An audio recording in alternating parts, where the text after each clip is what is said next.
Welcome to my channel. So okay mga ka-maintenance, mga ka-wireman, no?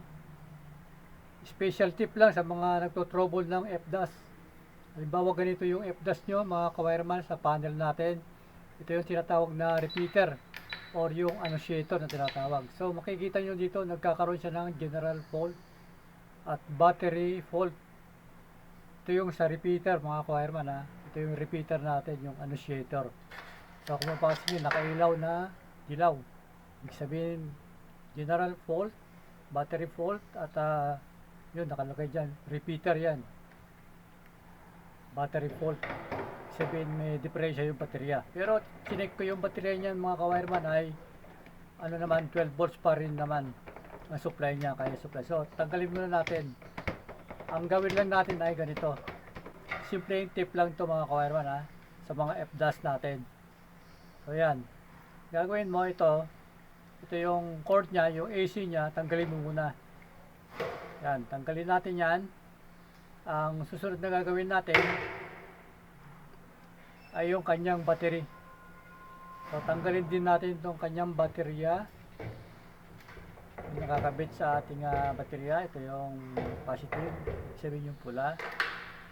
So, medyo maigpit lang siya. Gagamitan ko lang ng long nose kasi yung isang kamay ko nakahawak sa ating camera.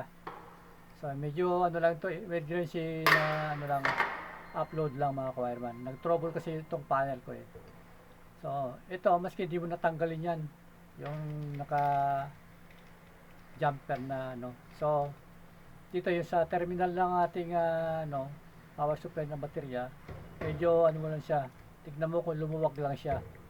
So yan, ano lang siya, yung higpitan mo lang siya, baka lumuwag, ibig sabihin lumuwag siya. Kulit ko, no? So ngayon, isosoli uli natin yung kanyang baterya. So tignan natin mga ka-wireman, ha. So pag sinoli natin lang ganyan, siyempre magre-reset siya. Pwede mo i-reset yan, nasa code naman yan.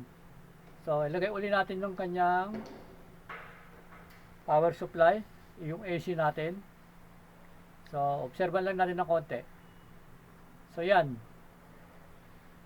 naka green na siya, ibig sabihin okay na siya mga ka-wireman, no?